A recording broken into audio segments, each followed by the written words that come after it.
Estamos começando mais um Momento SBA, agora fechando, né, esse ano de 2022 aí com chave de ouro. Então, nesse mês de dezembro, nós vamos falar sobre o verão e os cuidados com a pele. E para isso, nós estamos aqui, então, hoje com a Elaine Mello, que é médica dermatologista, especialista, né, em dermatologia oncológica pelo Hospital Sírio-Libanês, né, e também certificada em cirurgia micrográfica de Mohs pela Sociedade Brasileira de Dermatologia. E nós estamos também aqui com a Iriana Koch, que é advogada e também voluntária da MUC, que é essa parceirona nossa aí já de algum tempo, né? A Iriana também é uma pessoa que tem contribuído muito aqui nesses nossos momentos. Então, meninas, muito obrigado pela participação de vocês aqui, por estarem conosco, pela disponibilidade de vocês em estarem aqui conosco hoje para falar sobre esses cuidados com a pele mesmo. Vamos falar sobre o verão, sobre câncer de pele, né? Então, a gente vai abordar vários assuntos relacionados a esse, agora focando no mês de dezembro, né? Que também tem o Dezembro Laranja, que é falado muito sobre prevenção, né, de doenças aí de pele. Então, eu vou deixar um minutinho aqui para vocês também se apresentarem, se quiser falar alguma coisinha, fazer uma breve introdução aí do trabalho que vocês desempenham hoje também, fiquem à vontade. Bom, então, primeiramente, eu gostaria de agradecer mais uma vez pela oportunidade que o SESI nos proporciona, na pessoa do Charles. Quero agradecer porque é muito importante, é uma das missões da MUC, trazer a informação, a conscientização no combate contra o câncer. E nesse mês de dezembro, que é um mês, né, de conscientização ao câncer de pele, nada melhor do que a gente estar hoje aqui falando sobre esse assunto. E aí eu gostaria de agradecer a Elaine por ter aceitado o meu convite. Obrigada. Para vir, e a gente ficou bem impressionada, assim, com o teu currículo. Eu acredito que você tem muito para acrescentar para a gente. E a gente está bem curioso para saber tudo sobre a prevenção ao câncer e outros assuntos sobre pele. É isso, gente. Muito obrigada por enquanto. Bom, eu queria também agradecer o convite, né? Eu não sou muito bem, às vezes, para falar em câmera e tudo, mas quando se fala de câncer de pele, eu me empolgo e eu aceito o convite, porque eu acho que a conscientização é sempre a nossa melhor arma para prevenção, né? Então, toda vez que eu recebo esse tipo de convite, na hora eu me organizo, eu dou um jeito, cancelo cirurgia, até cancelei cirurgia semana passada para tentar me organizar. E cá estou eu, né, para a gente falar um pouquinho sobre esse assunto que eu tanto gosto de falar, né, como eu gosto principalmente de tratar. Então, a gente vai falar bastante sobre isso, sobre essa questão de prevenção, como você chegar no diagnóstico, também sobre o tratamento desse tipo de câncer, que é o câncer mais comum, na verdade, que a gente tem em todo o mundo. Então, ele disparado é o maior, né, que é o câncer de pele não melanoma, mas também vamos falar um pouquinho sobre o melanoma, que apesar de não ser tão comum, ele tem uma gravidade muito grande. Então, já pegando um gancho, já que a gente está entrando nesse assunto aí, eu queria que você falasse um pouquinho para nós, assim, Elaine, sobre o que é esse câncer não melanoma, qual que é a diferença do câncer melanoma para o não melanoma, né? As pessoas têm que ficar assustadas já logo de cara com esse diagnóstico, como que é todo esse trabalho feito a respeito desse assunto? Perfeito. Então, assim, toda vez que a gente usa a palavra câncer, né, isso já gera um impacto muito grande. Na nossa rotina como dermatologista, como a gente tem muito carcinoma, que é o câncer de pele não melanoma, às vezes a gente acaba tornando isso um pouquinho corriqueiro. Então, é um câncer. O paciente se impacta. Então, a gente tem que saber diferenciar quando está se falando de um câncer de pele melanoma e não melanoma. O câncer de pele não melanoma, ele é extremamente comum, tá? Grande parte das vezes, ele é o que a gente chama indolente. Ele vai crescendo de uma forma um pouquinho mais devagar, ele tem um baixo risco de metástase, que é mandar pedacinho de tumor para outra parte do organismo, né? E tem uma taxa de cura muito grande, se tratado de forma correta. O não melanoma. O não melanoma, que são os carcinomas que a gente sempre fala, né? O principal dele é o carcinoma basocelular. Então, o principal é realmente um diagnóstico de forma correta e principalmente um tratamento adequado. Na maioria das vezes, os carcinomas, eles são tratados com cirurgia. É muito difícil precisar de tratamento complementar. Já o melanoma, ele é um pouco mais raro e ele vai se apresentar geralmente como uma pinta, como uma mancha. Às vezes não dá sintoma ou às vezes pode ter um pouco de sangramento. E pelo fato de ele ser bastante assintomático, não gerar sintoma, as pessoas acabam procrastinando. Então, elas demoram às vezes até chegarem no médico. E o melanoma já é um tumor mais agressivo.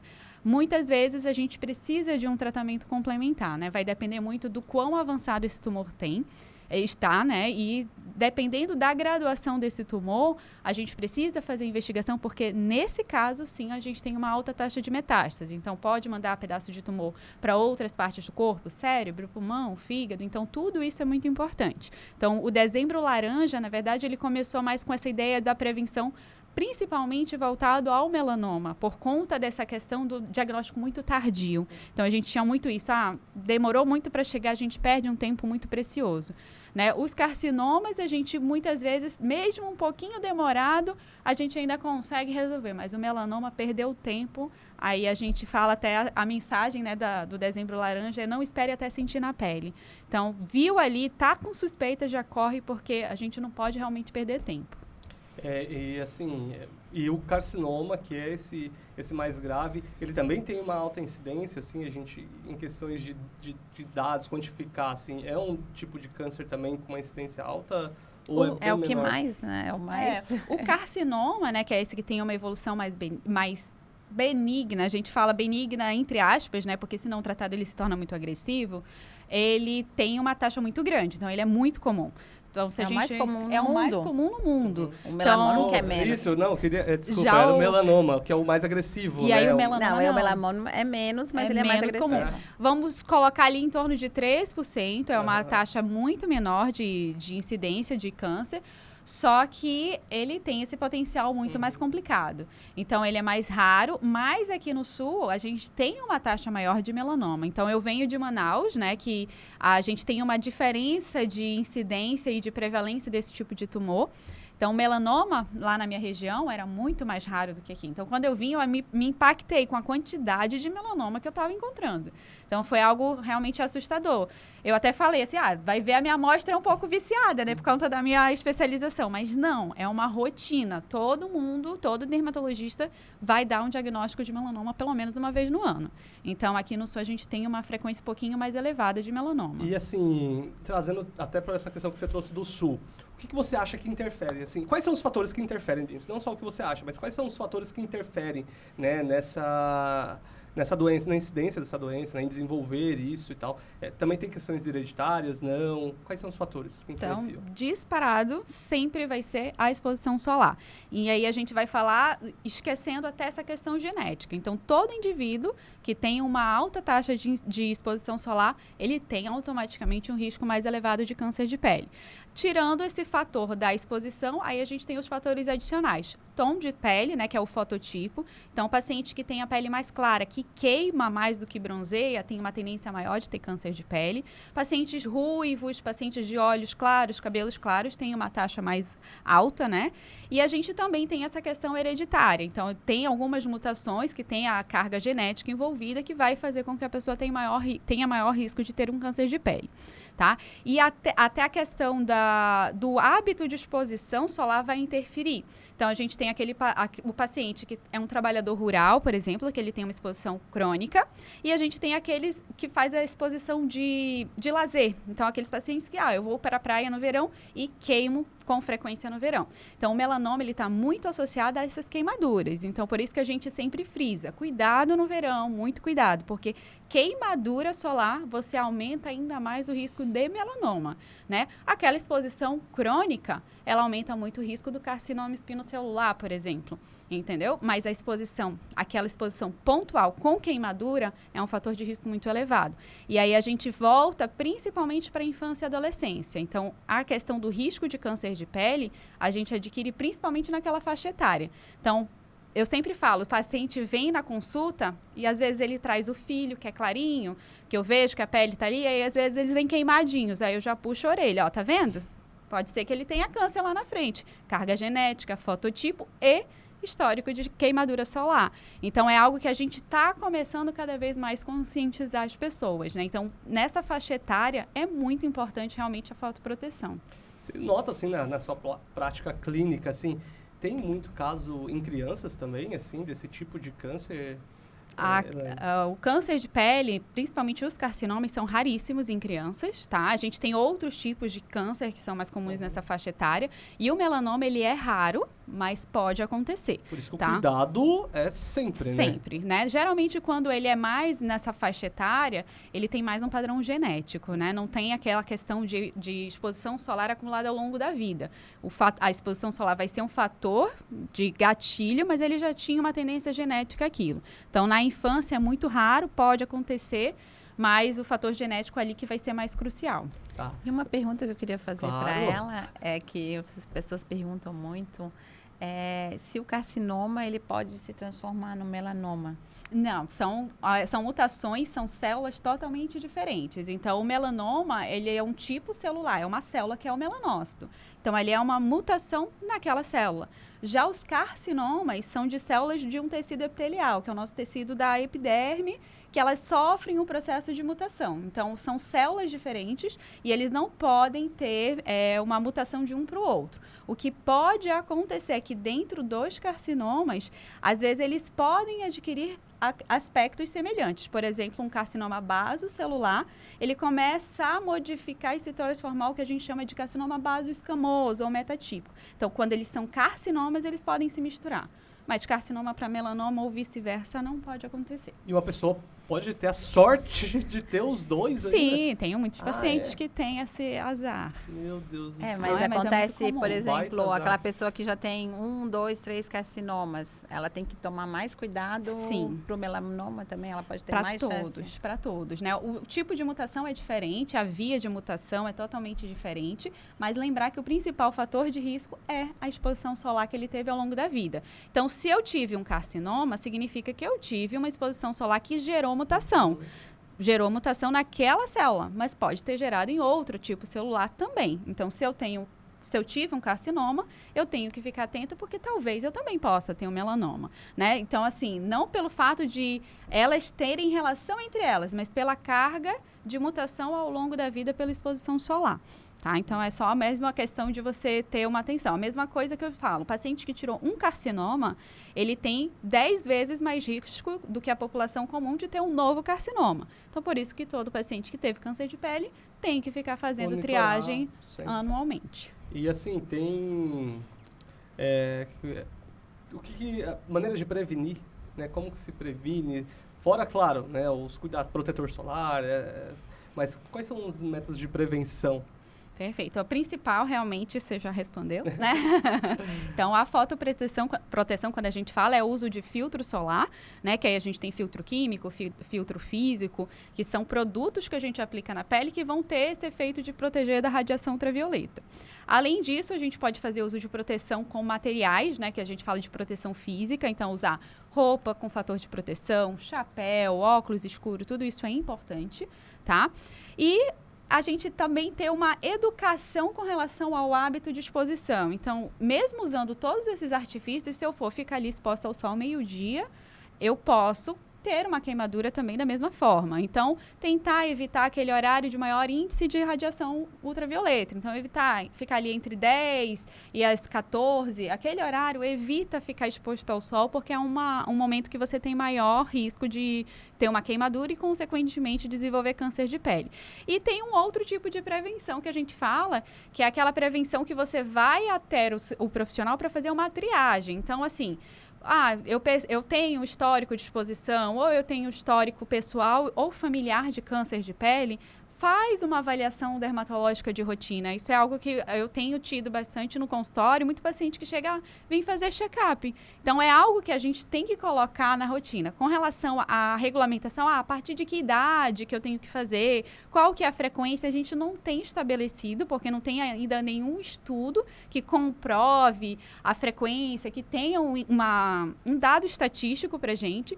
Mas eu acho, assim, para os meus pacientes, pelo menos, eu indico a partir ali dos 35, 40 anos, vai fazer uma consulta pelo menos uma vez no ano, fazer um check-up, ver todas as pintas, porque às vezes a gente não percebe que está tendo modificação e toda vez que eu faço um check-up, se eu vejo que tem uma pinta que está com padrão de crescimento, que a gente vê pela dermatoscopia, que é um aparelhinho que a gente utiliza, a gente marca aquela lesão, volta em 4 meses para ver se ela está crescendo do padrão correto. Não, poxa, o paciente tem 50 anos e está com pinta com padrão de crescimento, não está mais com idade da pinta estar crescendo. Às vezes a gente antecipa, tenta tenta tirar logo aquela pinta porque ela está com um padrão diferente. Então, tudo isso é importante, né? Esse tipo de prevenção de você não esperar até ter lesão para procurar um médico. Você vai lá e faz, porque às vezes o médico acha algo que você nem percebia que era suspeito, né? Exato. Inclusive, assim, tem sinais que essa pessoa leiga em casa, nós podemos notar assim, poxa, semana passada essa pintinha não estava aqui, agora gente tá começa aqui. a se olhar agora. O que tem de diferente? Tem, assim, alguns sinais de que as pessoas em casa podem ter de alerta para realmente, não, tá na hora de eu procurar mesmo para ver um profissional. Tem, sim. Com relação ao melanoma, a gente tem a regra do ABCDE, né? Então, o A é com relação à assimetria. Então, você vê aquela lesão, ela é meio assimétrica, ela não está muito simétrica, você divide ela em 4 quadrantes. Nossa, aqui está diferente dali. Então, é uma lesão um pouco assimétrica. O B é de borda, então eu vejo que a borda dela é muito irregular, ela está estranha. Né? O C é coloração, então uma pinta que ela tem mais de 3 ou mais cores já é algo que é para chamar atenção, já é para procurar ajuda. Diâmetro, então uma lesão que tem mais de 6 milímetros também é algo que tem que chamar atenção.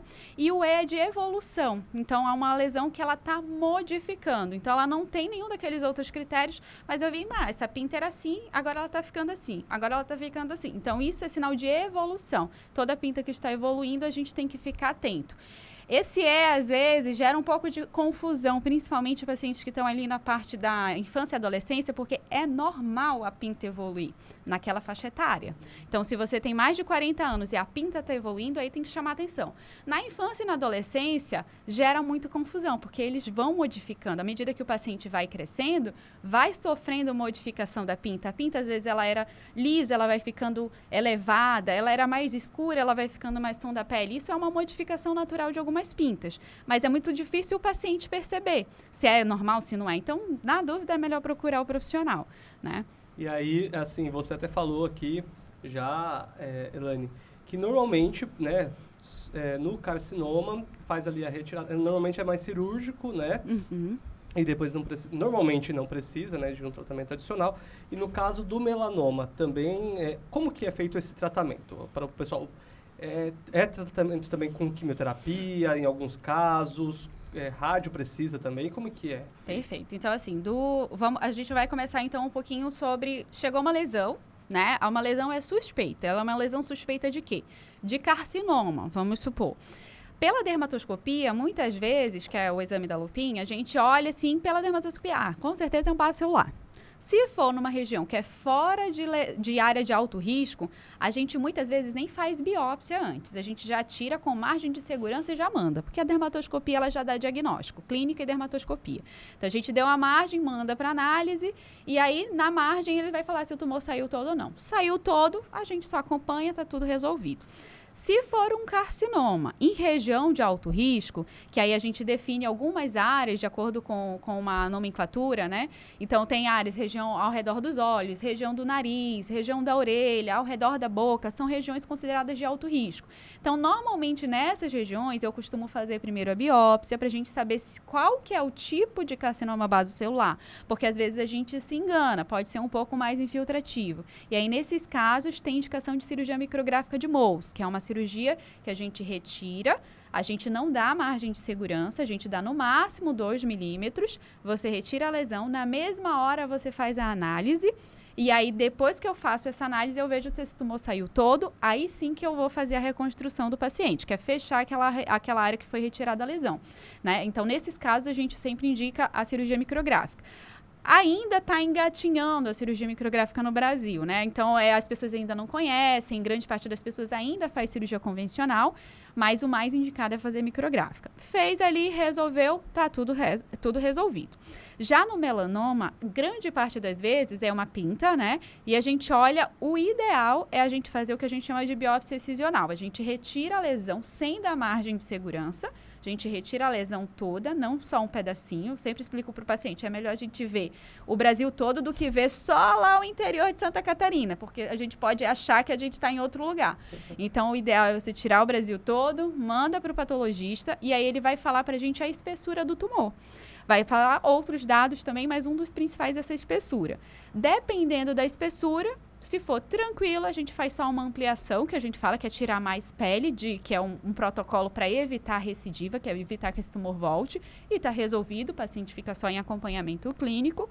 Mas se for um tumor mais espesso, a gente pode indicar investigação complementar. Então, investigar se esse tumor já está no linfonodo, dependendo dessa espessura. A gente também tem que ver se já está em outra parte sistêmica, se já foi para outro órgão, né? E a partir daí, a gente estadiou o paciente, a gente vai indicar o tratamento adjuvante, que aí são medicamentos que podem ser de infusão, né? Ou medicamentos orais. No melanoma, a gente não fala muito de quimioterapia, a gente faz a imunoterapia e a terapia-alvo. Então, a quimioterapia ela não é tão efetiva no melanoma. Antigamente, a gente fazia mais. Hoje é mais esse tratamento que ele é específico. Então, a gente teve muita evolução no tratamento do melanoma, por isso que a gente tem uma maior taxa de cura hoje em dia. Então, com esses avanços de tratamento, grande parte dos pacientes tem uma sobrevida maior. Oh, show de bola. Eu queria fazer uma pergunta para Claro. ela, aproveitando, né, a questão, eu percebi que é muito importante em todos os cânceres, em especial no câncer de pele, a celeridade no diagnóstico e no início do tratamento. Nós da MUC nos preocupamos muito com o início do tratamento e também com o diagnóstico. Então, quando você diagnostica a pessoa, né, digamos, pelo SUS, né, não pensando no particular, já é enviado imediatamente para uma biópsia ou vai ter que passar por um requerimento? E quanto tempo demora para ser autorizada essa biópsia? Porque a gente se preocupa muito, né? Porque o câncer, ele não espera. O câncer está crescendo. Exatamente. E graças a Deus a gente tem aqui em Santa Catarina a teledermato, né? Então, a teledermato é um divisor de águas desses pacientes de melanoma. Então, isso agiliza muito. Eu, por exemplo, eu sou voluntária no HU, então eu não tenho uma agenda, né, de pacientes para acompanhamento, mas eu acabo acompanhando, sabendo um pouco sobre o histórico dos outros pacientes. Mas eu atendo muitos pacientes de baixa renda no consultório, que a gente faz um valor um pouco mais acessível para esses pacientes. E o que é que eu faço muitas vezes para adiantar? Faço a biópsia, aí o paciente faz particular, a gente tem um acordo com o laboratório também para o valor reduzido, e aí a partir do laudo, a gente pede para o paciente ir na UBS com uma carta que eu faço, e aí eles já caem direto no teledermato e o teledermato já manda direto para o CEPOM para fazer o tratamento se houver necessidade de fazer linfonodo sentinela e tudo, ou então eles mandam direto para o HU, se é só ampliação. Então, a teledermato acelera muito. Mas é rápido assim, quantos dias? Pelo que alguns pacientes têm conseguido até em 45 dias. Então, isso é algo Perto do ótimo. que é real. Porque para o SUS isso... Exatamente. E essa pergunta vem pertinente com o que eu ia puxar agora, porque o trabalho da MUC é justamente também voltado para isso, né, Iriana? Eu acho que eu ia pegar esse gancho para conversar contigo nesse sentido. Desse trabalho voltado para os direitos também do próprio paciente oncológico, né? Desse acompanhamento que vocês fazem para nortear eles, dar diretrizes. Ó, isso aqui vocês podem fazer num tempo menor, vocês não precisam esperar tanto tempo pela lei. Né? Então, eu queria que você falasse um pouquinho sobre essa questão legal, esse trabalho que vocês fazem voltado para isso, para o direito desse paciente. Então, pela lei, né, o diagnóstico tem que ser feito em até 30 dias, então a biópsia pelo SUS, esse paciente não precisaria fazer particular, né? Seria em 30 dias. E o início do tratamento em 60. Então, se está sendo feito em 45 dias, está dentro do prazo legal para o início do tratamento. Então, isso que eu fiquei bem feliz, adorei, né, saber que nós temos esse programa aqui em Santa Catarina, que é a teledermatologia, né, que envia para o CEPOM. Então, a MUC, ela se preocupa muito com as questões de direito dos pacientes.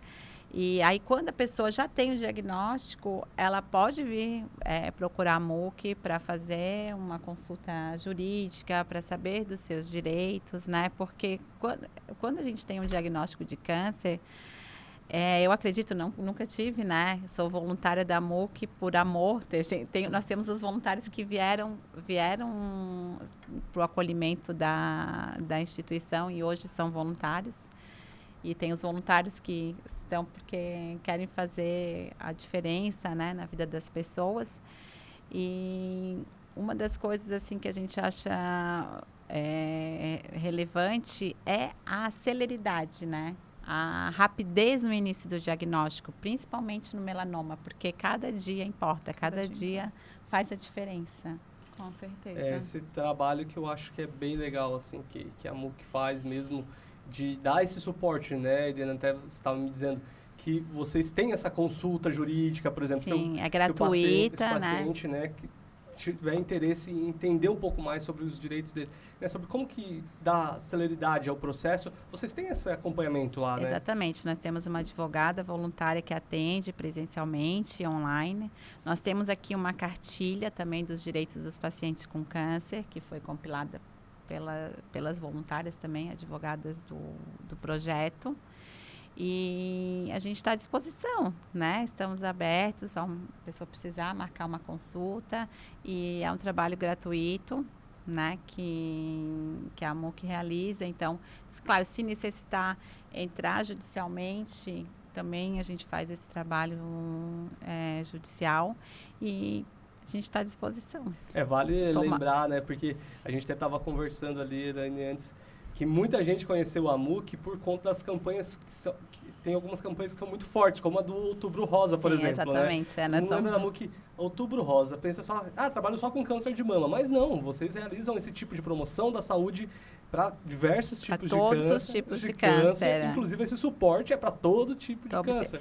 Inclusive, foi por isso que a nossa associação nasceu. Ela nasceu no ano de 2000, onde uma médica verificou que as pacientes oncológicas precisavam de mais informações, né? Principalmente dos direitos.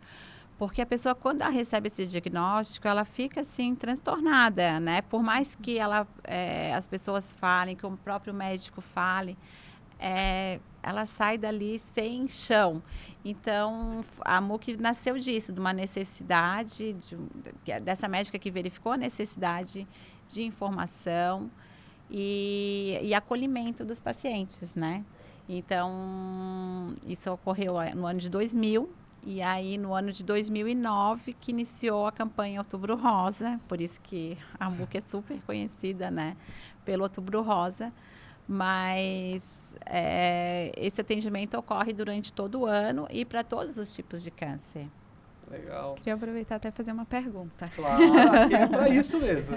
Então, assim, lembra que eu comentei, né, com relação aos carcinomas? O carcinoma base celular, grande parte das vezes a gente resolve realmente com cirurgia, só que tem alguns casos em que a gente precisa fazer um medicamento, que é um tratamento para a gente, nos casos de tumor muito avançado, tumor inoperável, só que é um medicamento que ele ainda não está previsto, né, no rol. Então, alguns pacientes só conseguem via judicial com o Estado. E vocês poderiam dar esse suporte também para esses pacientes, questão de orientação, qual a via de acesso para eles tentarem conseguir medicamento via judicial? Não, com certeza. Esse também é um dos atendimentos que a gente faz, né? Para conseguir os medicamentos ou alguma outra cirurgia, algum tratamento que não está previsto, né, no rol. Então, a MUC, ela dá esse suporte tanto de consultoria como de ingresso mesmo na justiça. Às vezes as pessoas pensam... o advogado da MUC lá entrar no caso, é uma advogada, ela entra com a ação. Ai, e, inclusive, não só de impostos, né? Ela entra... Eu estava comentando contigo antes também, referente ao imposto de renda, né? Ela entra com ações também para fazer valer esses direitos, né? De isenção de imposto de renda para as pessoas aposentadas, direitos de isenção de PVA, enfim, todo esse rol, quando ele é negado em alguma instância, né, administrativa, essa advogada ela entra judicialmente. E também na questão de medicamentos, tratamentos, por exemplo, a pessoa precisa de iniciar um tratamento, está demorando mais de 60 dias, então a MUC ingressa, né, judicialmente através da assessoria jurídica. E de medicamentos a gente tem conseguido, assim, bastante sucesso. É muito legal, muito interessante, é motivador. Com certeza. É legal quando a gente vê que tem como dar esse suporte, né? A gente poder proporcionar isso para outras pessoas. Eu acho que isso que é muito legal, né? Eu falo, quando a gente fala da onco, principalmente a gente falando aqui sobre oncologia, eu também sou farmacêutico especialista em oncologia. Então, tipo, quando eu entrei nessa área, foi porque a gente vê o quanto é gratificante o mínimo que você faz, né, pela pessoa, assim, porque ela já está numa situação que ela já está debilitada emocionalmente, fisicamente, mas também emocionalmente, principalmente, né? Então, aquele suporte, aquele carinho diferenciado que você dá, essa atenção diferenciada, né, que você dá, porque às vezes ela fica tão atordoada que ela não consegue trilhar um caminho. E você dá esse norte, acho que faz total diferença ali, né? Com certeza. Então, eu já convido, assim, as pessoas, né, os pacientes com câncer que quiserem conhecer a MUC, para fazer essa consulta ou mesmo para um acolhimento. Nós temos também um projeto que é o Tecendo Corações, que é muito bacana, que é um projeto de artesanato. Nós temos ali Você Não Sai da Nossa Cabeça, que é um banco de perucas. Então, se a pessoa... Eu não sei se quando a pessoa tem melanoma, ela perde o cabelo também. Normalmente, sim. Tem o medicamento que a gente usa para o carcinoma, que ele pode causar queda de cabelo, sim. E, na verdade, a maioria dos medicamentos é um dos efeitos que pode acontecer, né? Então, entra como efeito colateral de grande parte dos quimioterápicos. Então, aí a gente tem esse atendimento, que é esse banco de perucas também. E tem vários projetos. Nós temos um projeto também de capacitação de agentes de saúde para todo o estado. Inclusive, a gente teve um agora recentemente em Florianópolis. Então, seria bem interessante, assim, vocês conhecerem. Porque tem muitos projetos e é o ano todo. Não é só Outubro Rosa, não, gente. Legal. E assim, agora a gente vai pegar um gancho nessa questão do cuidado que a gente estava falando até agora, do câncer, né, de pele e no câncer em geral, se a gente quiser. Acho que tem muito assunto ainda pra gente falar dentro desse tema, com certeza. Mas também vamos pegar algumas dúvidas que a gente viu das pessoas que fazem parte também das nossas redes sociais. Então, a gente tem vários assuntos para conversar. A gente falando sobre proteção, que como a gente disse, os protetores solares são uma das principais formas de profilaxia, uma das principais formas de prevenção, né? Então, eu queria, assim, que você, Elaine, pudesse falar para nós um pouquinho sobre as diferenças na questão de protetor solar. Tem diferença? Qual que é essa questão de fator de proteção solar do 30 para o 50? Tem um momento específico que eu uso 30? Tem um momento específico que eu uso 50? O da minha pele, do corpo, é o mesmo do rosto? Eu já estou falando tudo de uma vez, porque aí, se você quiser, você já engata e já fala protetor solar, tudo sobre eles. Então, tem diferença do corpo para o rosto, questão de pH ou não? Fator ou não, né? Então, eu estou muito curiosa com essa pergunta. Fica aí agora é o momento que vai dar a maior bope aqui. Então, a gente vai começar pela dúvida mais comum, é a questão do FPS, né? Que é o fator de proteção solar. Se tem diferença usar o 15, 30, 60, 50. Então, essa questão do FPS, na verdade, é uma unidade que a gente dosa o quanto que aquele protetor solar vai proteger da radiação ultravioleta B.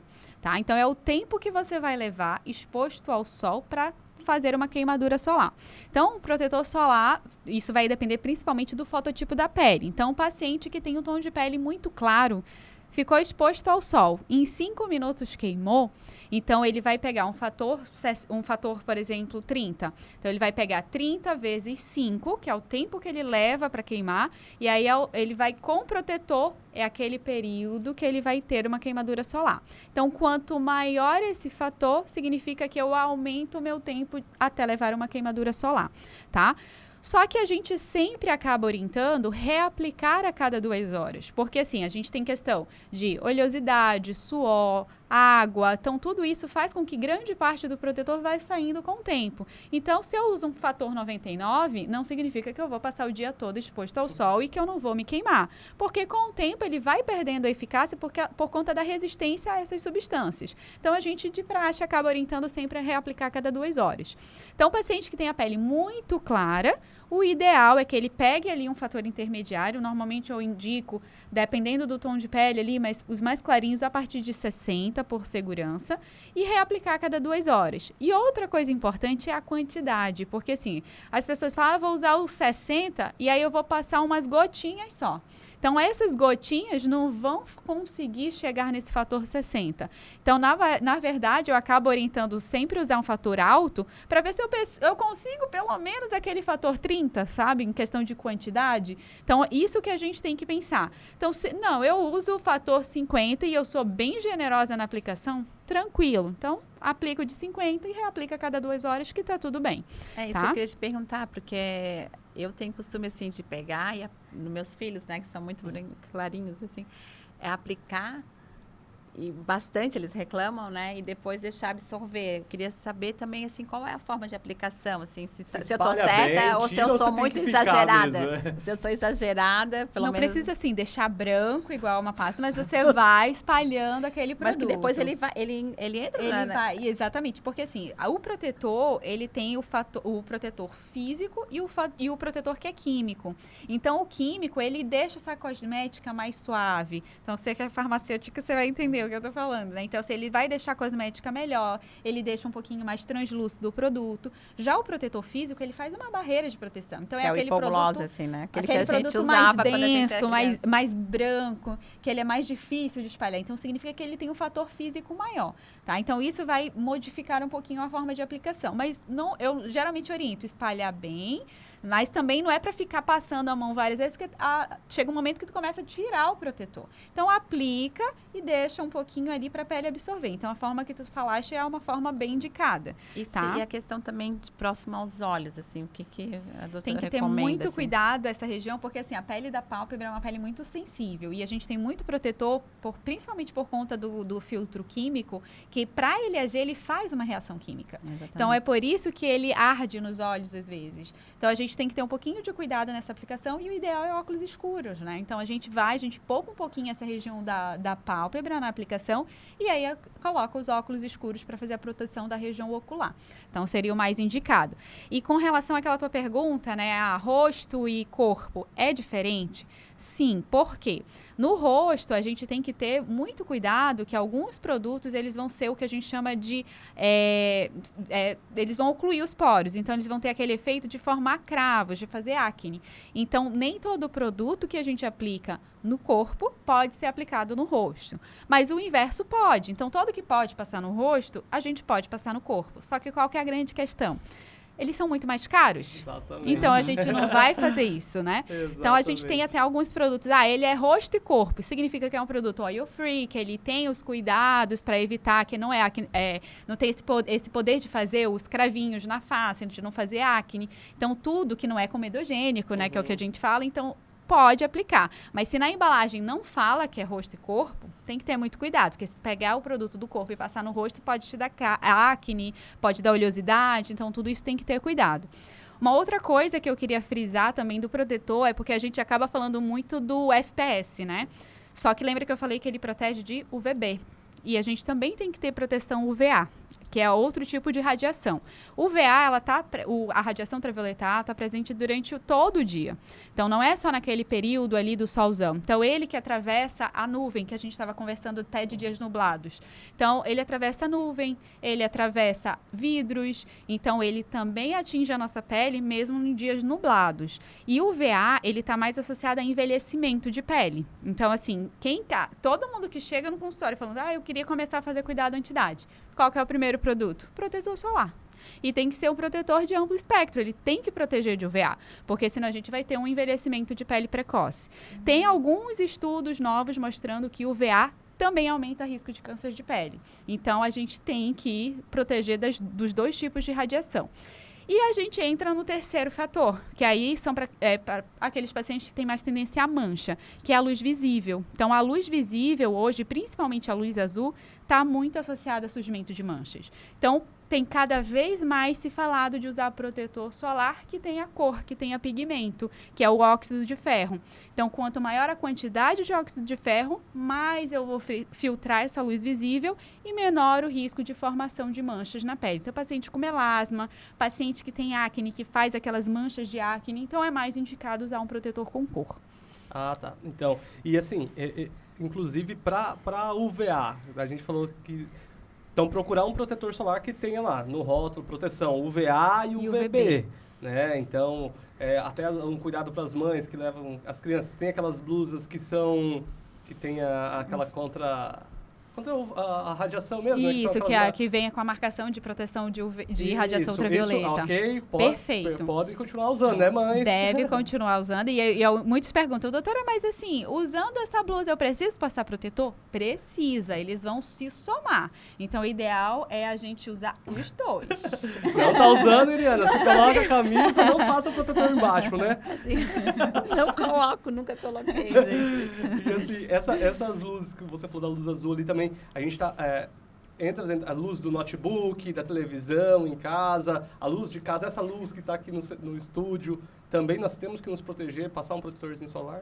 Em termos de evidência científica, né, eu sou muito assim, de embasamento científico, então é fraco. Tá? Então, falar que a televisão que causou meu melasma, a gente não tem uma evidência científica, tem muito fator de confusão. Mas ele gera infravermelho, gera calor, então tem outros fatores associados. A gente não sabe se é a luz azul, mas todas essas luzes, elas podem se interferir no surgimento de manchas. Então, a gente acaba orientando, principalmente paciente mais com melasma, que tem tendência a mancha, proteger essa pele, mesmo dentro de casa, se for um ambiente muito iluminado. Tem diferença, então, para o protetor solar, mesmo tendo aquele oil free, né, e tal, para peles mais oleosas e peles mais secas, as pessoas têm que ter esse cuidado também na hora de escolher o protetor solar? Tem. Hoje a gente tem, na verdade, muita opção de protetor solar, né? Então, muitas vezes a gente pode escolher um protetor solar, mas não só porque é um protetor solar, mas porque ele tem uma ação anti-idade, porque ele tem ação antioxidante, porque ele tem ação anti-acne, porque ele controla a oleosidade, porque ele hidrata. Então, assim, depende do tipo de pele, a gente pode aproveitar aquele protetor solar para já fazer um cuidado. Porque, assim, às vezes a gente coloca tanta coisa na rotina do paciente e aí ele só quer um protetor. E aí o que eu faço? Eu aproveito. Não, então usa esse, porque eu sei que eu vou ter outro benefício. Então, sim, vai ter diferença de um protetor para outro. Né? A questão de o protetor ser oil free, isso é para todas as peles. Seja pele seca, pele oleosa, o ideal é que seja oil free para não ter esse risco de ser um produto comedogênico. Só que eu posso ter um produto que, além dos filtros que ele tem na composição, ele vai ter moléculas que vão ajudar vão ter ação antioxidante, vão ajudar até com clareamento. Então, no melasma, a gente usa protetor com cor que já vem com o clareador. Então, tudo isso a gente pode fazer jogada com protetor solar. Então, sim, tem que escolher com cuidado, porque não é qualquer produto que a gente vai poder usar na pele. Aqui, ó, protetor solar oral, que o pessoal tanto fala. Tem diferença, é eficaz, continua utilizando. Quem gosta de utilizar o oral, pode usar o spray, creme, qualquer um, serve ou não? Então, o protetor oral, na verdade, a gente tem dois tipos. Tem os que são os antioxidantes, né? E tem aqueles que vão reduzir, na verdade, a nossa dose, aumentar. Reduzir a dose eritematosa mínima. O que isso significa? Então, quando eu uso esse produto, eu queimava em 5 minutos, eu vou passar a queimar em 10 minutos. Então, ele não vai excluir o uso do protetor tópico, né? Então, eu tenho que continuar usando o protetor solar normal e ele vai ser um coadjuvante. Ele vai ajudar ali e ele não pode ser exclusivo. Então, eu não vou usar. Dependendo do caso, ele ajuda sim, porque a maioria tem essa ação antioxidante. Então, ele vai potencializar o teu protetor. Então, pode se usar, não faz mal, né? Na grande maioria, lógico que deve ser sempre avaliado caso a caso, mas ele não pode ser usado exclusivamente. Tem que ser usado com o protetor tópico mesmo. Tá, e de spray quanto creme não tem diferença? Para spray e creme, tem alguma recomendação? Tem a questão de aderência à pele, né? Então, assim, aqueles produtos que são um pouco mais densos, às vezes eles têm uma maior resistência à água. Hoje a gente tem vários produtos de reaplicação em spray. Uma forma é você saber aplicar o spray, porque muita gente aplica e esfrega com a mão. Então ele aplica e tira. Então não é assim. O spray é como se você estivesse pintando uma parede. Você vai aplicando e preenchendo toda a pele e deixa a pele absorver. Então a forma de aplicar vai ser diferente. E normalmente o spray, ele acaba tendo uma aderência menor. Então ele precisa ter uma reaplicação um pouquinho mais cuidadosa. É mais com relação a isso, mas é eficaz sim. Bronzeador solar. Bronzeador. Quem passa bronzeador não precisa do protetor. Mito, né? Hoje a gente, na verdade, usa mais, né? Não indica protetor solar. Lembrar que assim... Bronzeador. O bronzeador, desculpa. Então, assim, o bronzeador, ele... O que é o bronzeamento, né? Então, pra gente entender. Quando eu bronzeio, eu estou oxidando a pele. Então, isso está gerando o quê? Oxidação, que pode levar a mutação celular, então aumenta o risco de câncer, e envelhecimento. Então, se eu estou bronzeando, eu estou envelhecendo a minha pele. Então, isso já fica como dica. Então, o ideal é não usar bronzeador. Ah, mas eu quero ter aquele bronze. Temos autobronzeadores, que eles fazem uma oxidação da própria molécula ali. Então, ele não vai ter nenhum dano celular. Então, o ideal é autobronzeador. Agora, passar bronzeador e ir para o sol não é muito indicado. Eu queria voltar, então, na questão do filtro solar, que eu fiquei com uma dúvida, né? É referente os pacientes com câncer. Quais os cuidados que eles têm que tomar para ir ao sol? Eles já, né, se eles estiverem em tratamento de qualquer tipo de câncer. Eu sei que tem alguns cuidados, assim, mais específicos, né? Então, eu gostaria que você comentasse com a gente. Perfeito. Então, assim, a gente tem os pacientes com câncer de pele, né? E também eu vou até aproveitar esse gancho e falar dos pacientes, por exemplo, os transplantados renais, que eles usam alguns medicamentos que modificam a imunidade e eles têm maior risco de ter carcinoma espinocelular. Então, esses pacientes têm que ter um cuidado mais redobrado na exposição. Então, usar o protetor. Nesse caso, a gente acaba indicando, na verdade, na rotina, eu tento indicar se o paciente tem algumas lesões que a gente chama de ceratose actínica, que são lesões pré-malignas. Lembra que eu falei que hoje existe protetor para tudo, né? Então, a gente tem protetor solar com partículas, que é com uma enzima chamada fotoeliase, que ela ajuda a fazer uma reparação do DNA.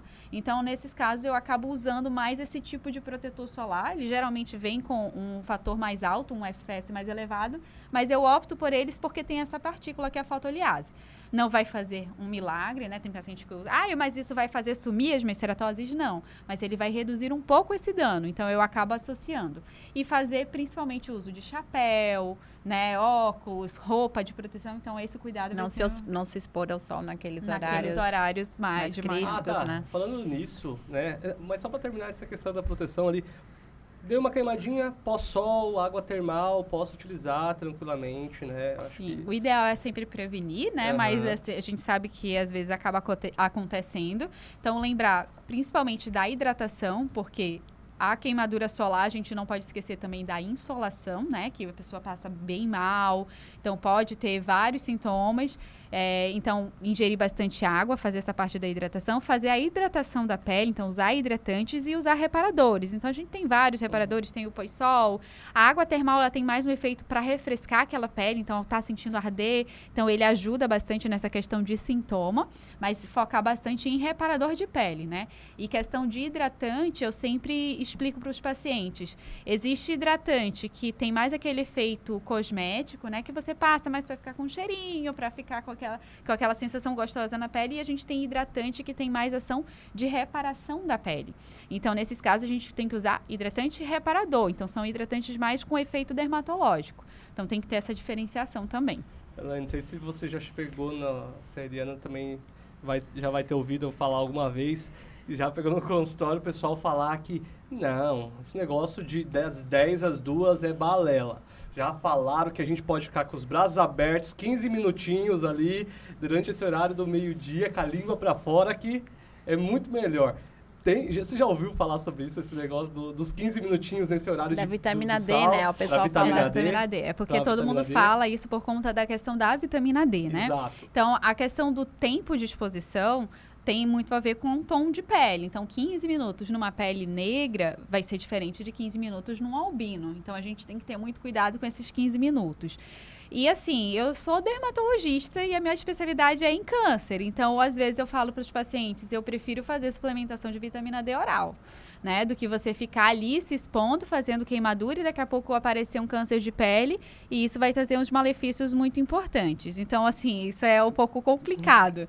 E em termos de vitamina D, o UVB realmente ele tem uma ação bem importante na questão da vitamina D, mas você pode tentar fazer essa exposição um pouquinho mais cedo, né? Eu acho que não vale a pena você arriscar, pegar aquele sol ali de meio-dia, sendo que você pode fazer suplementação oral ou pegar aquele solzinho da manhã, que seria um pouco mais saudável, até porque eu falei até anteriormente que o VA já está sendo associado a câncer de pele também.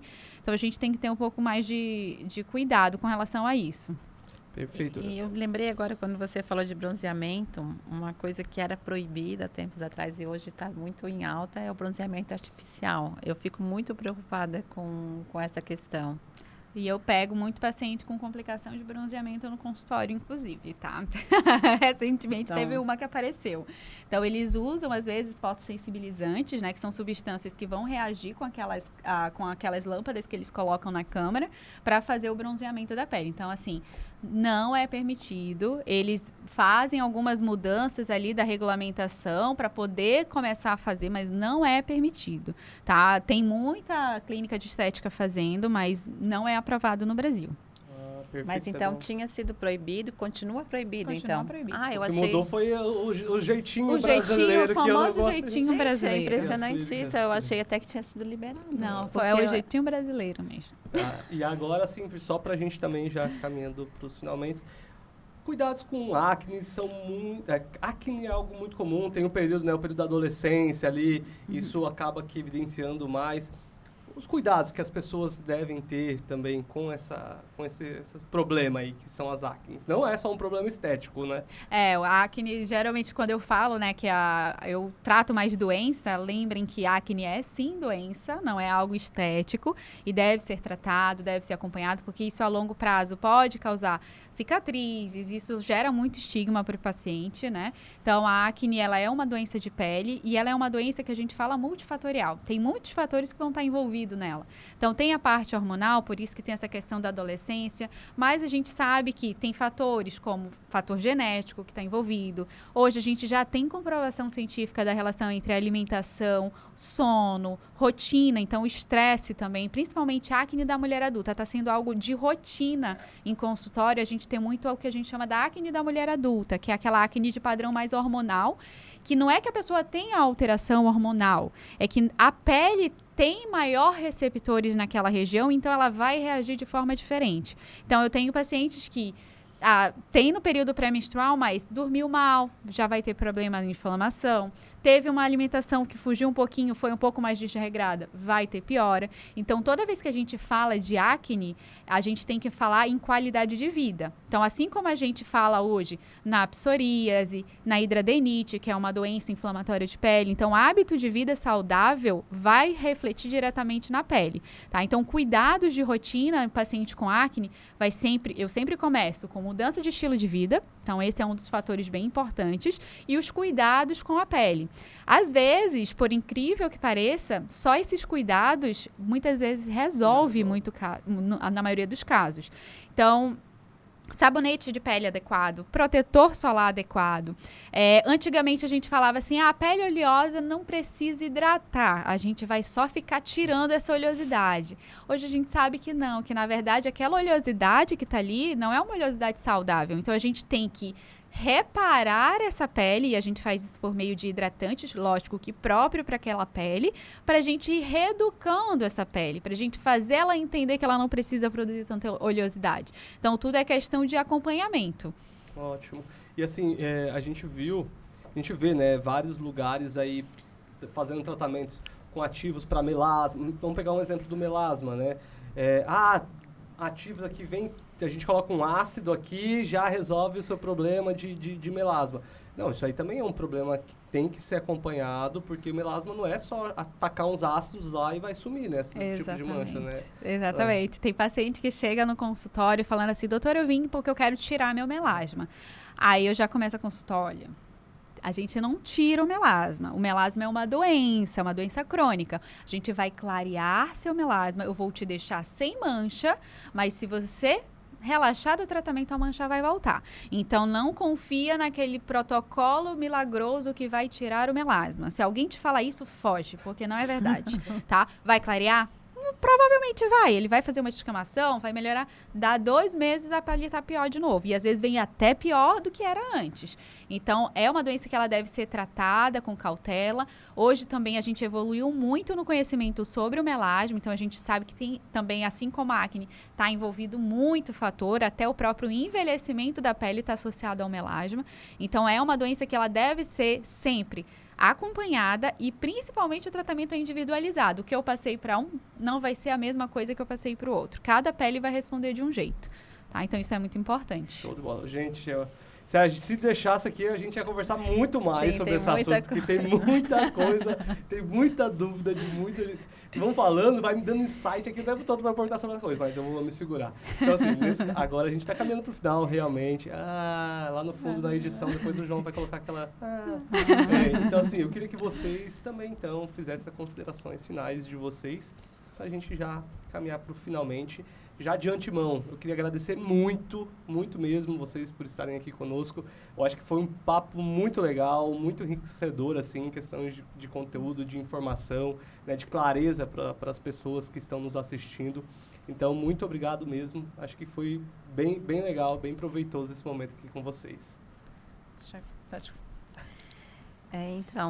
Eu também gostaria muito de agradecer. Estou bem surpresa assim, com tantas coisas novas que a gente está sempre se informando. Todo ano, dezembro laranja, né? E eu estou encantada em te conhecer, Elaine, porque trouxe um conhecimento muito grande para nós, né? Eu quero te convidar para fazer parte da MOOC. Assim como já convidei o Charles também. Sempre gosto de convidar as pessoas para conhecer primeiramente, né? Primeiramente, quero te convidar para conhecer. Convidar também, né, as pessoas que estão ouvindo o nosso podcast para conhecer a MOOC. E quero te dizer assim que gostei muito. A gente está sempre aprendendo coisas novas, né? E achei bem interessante. Quero agradecer também o Charles mais uma vez pela oportunidade, né? E muita gratidão. E dizer também que as pessoas procurem, né?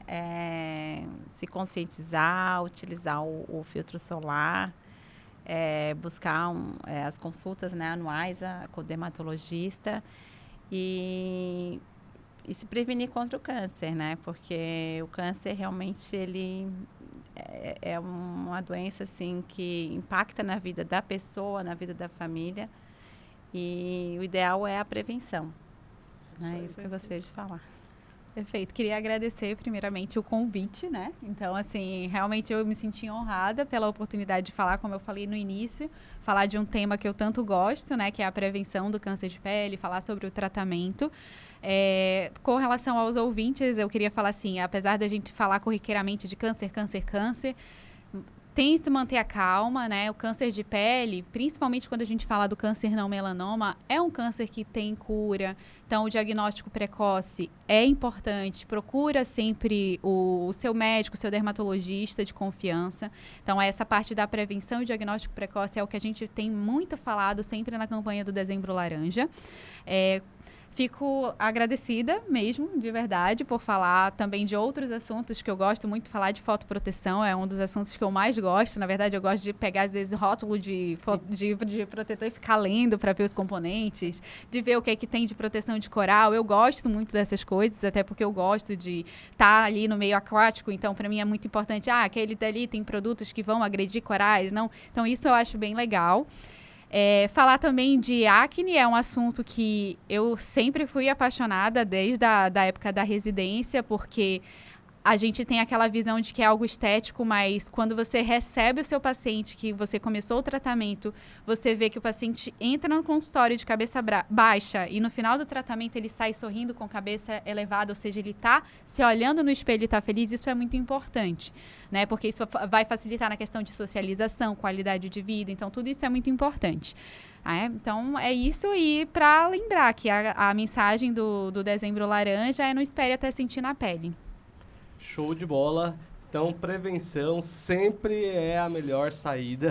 Vamos buscar nos conscientizar, vamos buscar sempre métodos de prevenção, né? E até mesmo por conta de que, quando diagnosticado, ser um diagnóstico até precoce, que facilita muito aí todos os tratamentos. Pessoal que estão aí nos assistindo, muito obrigado. Esse foi mais um Momento SBA que nós estivemos com vocês. Então, se vocês quiserem mais informações também relacionadas à saúde e também sobre os outros, né, os outros vídeos que nós temos do nosso canal, é só acessar aqui né? Vai ter o www.farmacese.com.br, que é o nosso site. Lá tem todas as informações. Tem um ícone de Fale com o Farmacêutico. Lá a gente também pode direcionar vocês aí para nossas redes. Também vai estar aqui embaixo o nosso link lá no YouTube, né? Do nosso canal no YouTube, que você pode acompanhar. Você pode também baixar no Spotify, que nós também vamos estar lá para você ouvir no carro, aí indo trabalhar, indo para faculdade, para qualquer lugar, tá bom? A gente está sempre à disposição, porque vocês sabem, né, que se precisar, é só chamar. Se inspire nesse movimento, saúde, bem-estar e acolhimento. Se inspire nesse movimento, saúde, bem-estar e acolhimento.